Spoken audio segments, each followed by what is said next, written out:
আসসালামু আলাইকুম বন্ধুরা, আজকে আমি আপনাদেরকে দেখাবো আপনারা ওয়ার্ড ডকুমেন্টে কিভাবে সহজে ছবি ইনসার্ট করতে পারেন।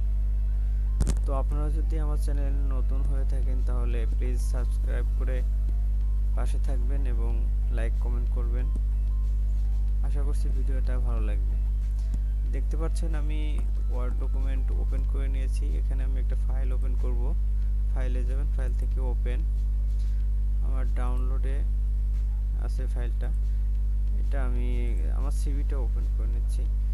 এখান থেকে দেখতে পাচ্ছেন আমার একটা ছবি ইনসার্ট করা আছে, ছবি সেট করা আছে। এটা আপনারা কিভাবে করতে পারেন, অনেকেই এই ছবিটা সেট করতে যে অসুবিধার মধ্যে পড়েন। তো আমি আজকে আপনাদেরকে এটা দেখাবো কিভাবে আপনারা করতে পারেন।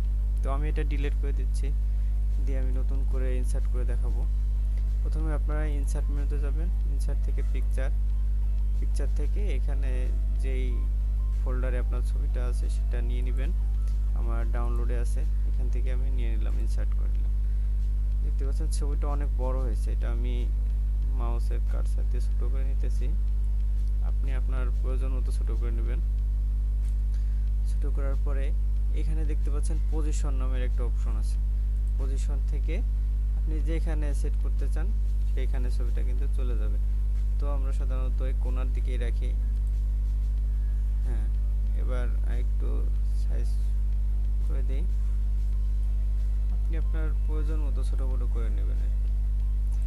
দেখতে পাচ্ছেন বন্ধুরা, সহজেই কিন্তু ছবিটা সেট হয়ে গেল।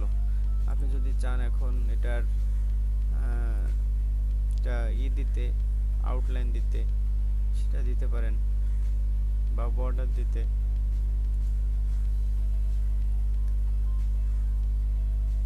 ফরম্যাটে গিয়া তারপরে পিকচার, বর্ডার থেকে কালার সিলেক্ট করতে পারেন, কি কালার দিতে চান। আমি এই কালারটা দিলাম। ওকে বন্ধুরা, দেখতে পারলেন আপনারা সহজেই কিন্তু কাজটা হয়ে গেল। তো ভিডিওটা ভালো লাগলে প্লিজ লাইক কমেন্ট করবেন, শেয়ার করবেন। ধন্যবাদ সবাইকে। আসসালামু আলাইকুম রহমতুল্লাহ। আল্লাহ হাফেজ।